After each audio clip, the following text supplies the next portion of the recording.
Hi everybody. So I'm sitting around day after Halloween, eating my kids' Halloween candy, and thinking about enzymes. And I thought it would be a great time for you all to learn about how candy is made. So we're gonna start off. Reese's Pieces, Reese's peanut butter cups, sorry, are actually the enzymes of the candy world. They are responsible for making all the other candy. And as you guys are aware, enzymes are made of proteins. Those proteins have some structure to them. This one has a good example of a beta pleated sheet here. Maybe some alpha helices are on the inside, giving it uh, and probably a whole bunch of them, giving it the flat surface that we see on the top there. Uh, and the protein is encoded for by a strand of amino acids. Then that specific sequence of amino acids gives it its unique shape. And the shape of a protein is what is responsible for its function. And in this case, the function of the protein is making other candies. So if you're ever curious about how Reese's Pieces, these ones, really good ones, are made, or how Milky Ways are made, because those are two of the best candies, I'm going to show you. So you guys know what goes into making a Reese's Pieces? Well, it's chocolate and peanut butter, right? So all that really has to take place there is we got to take one of these peanut M&Ms.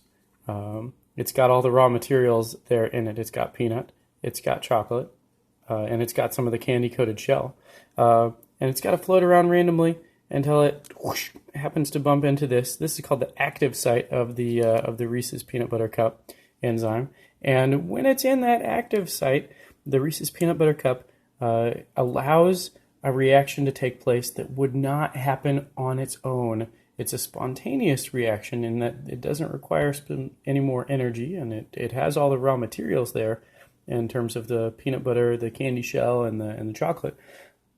But it would not happen on its own without some of the structure, support, and the special environment that this protein provides. So the Reese's peanut butter cup enzyme works on this little guy. It puts it in the right configuration, and all of a sudden, blammo! It spits out a Reese's peanut butter cup, and then one spits out a Reese's Pieces, and then blammo! It spits out a Reese's Pieces. So you pull out your Reese's Pieces, another one of those. Oh, that one's gone now. Sorry. Another one of those peanut butter M&Ms can come in, fit into this place, and we get more Reese's peanut butter cups coming out of it. And that process can be done over and over and over again without damaging our enzyme. The Reese's peanut butter cup is able to do multiple reactions or help out multiple reactions to happen or catalyze those reactions to happen in a way that would not have happened on their own. You may be wondering, well, okay, I can see this is an enzyme. This is the active site where the raw materials might fit in and get changed into a new configuration.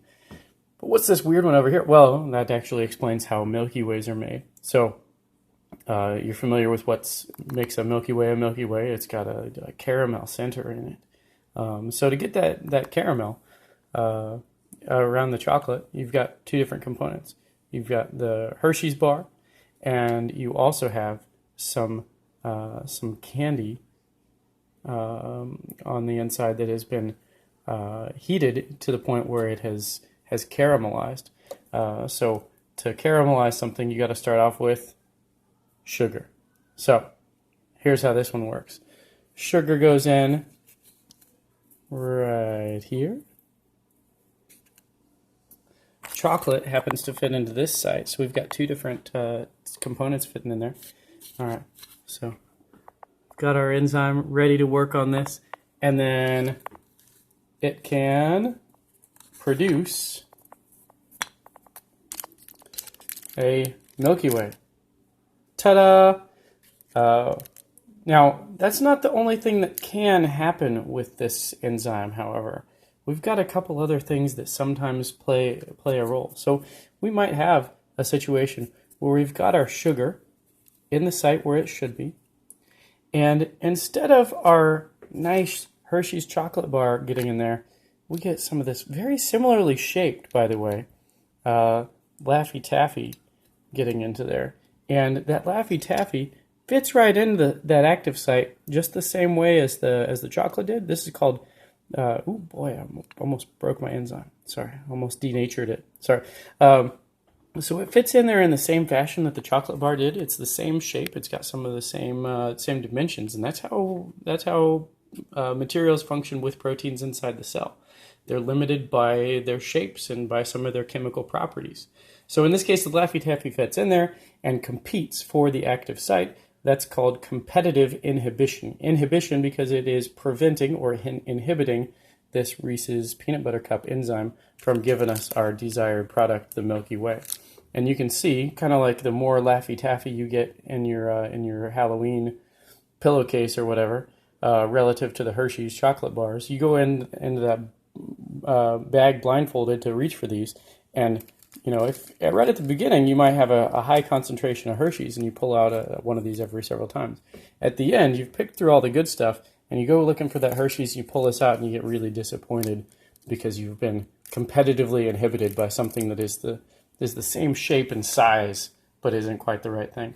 But there's also something else that can happen with this particular enzyme. So we could have this set up, and the Hershey's bar is about to go in there when all of a sudden, Whopper. I hate Whoppers. The Whopper gets in here and gets in this other site. And you see how it changed the shape there? Broke it off. It's not supposed to. There we go. You see how it changed the shape of our Reese's peanut butter cup enzyme? That Whopper has occupied what's called an allosteric site, and it has non-competitively inhibited our enzyme. By changing its shape, it's going to prevent the Hershey's from getting in there and making our desired Milky Way in the very, very end.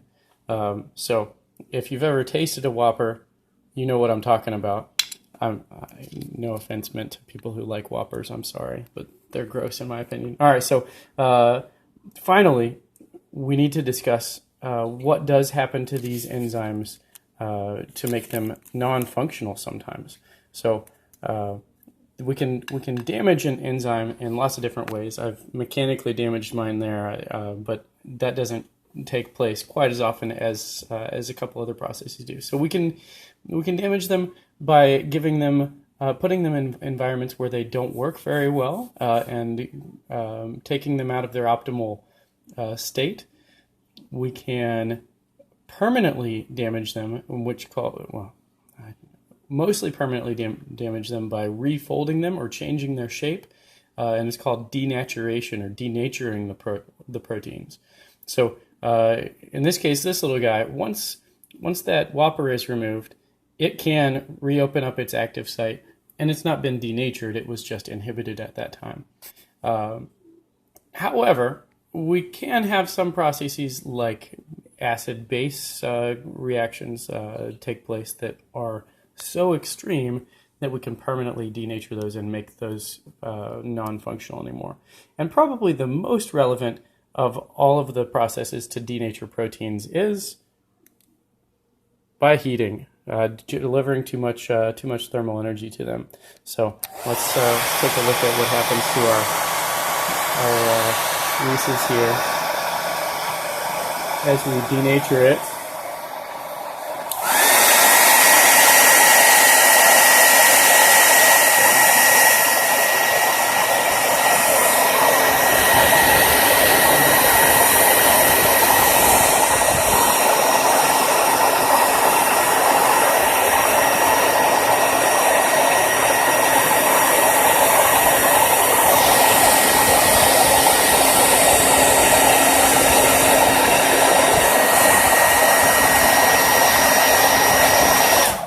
Oh, it's starting to smell like s'mores in my kitchen. I love it.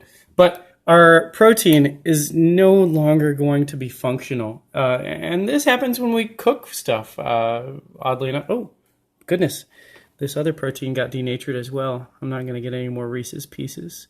So this happens when we cook things as well. Denaturing process is something that we use to kill bacteria when we cook meat. And that meat cooking process involves a change in flavors because we're taking some of those proteins and breaking some of them down. And you also know of it as a process where we kill things that are living. Well, we kill those bacteria because the proteins in them aren't going to function anymore. So all the proteins in our body are designed to work at human body temperature, which is about 37 Celsius. You move much above or below that temperature, and we find that they don't function as well. Some proteins we've already mentioned have some specific requirements for pH, like lysosomes. If we wanted to take this damaged protein off to recycle some of the amino acids that were present there and get it built back into a usable enzyme in the future, we'd take it to the lysosome where the pH is lower than 5.5 or so. So we've got a pH probably 10 to 100 times more hydrogen ions than out in the rest of the cell. And that makes those lysosomal enzymes actually functional to break down this protein and get it redistributed through the process of autophagy. All right, I hope you enjoy your pieces. I'm going to enjoy the rest of mine now.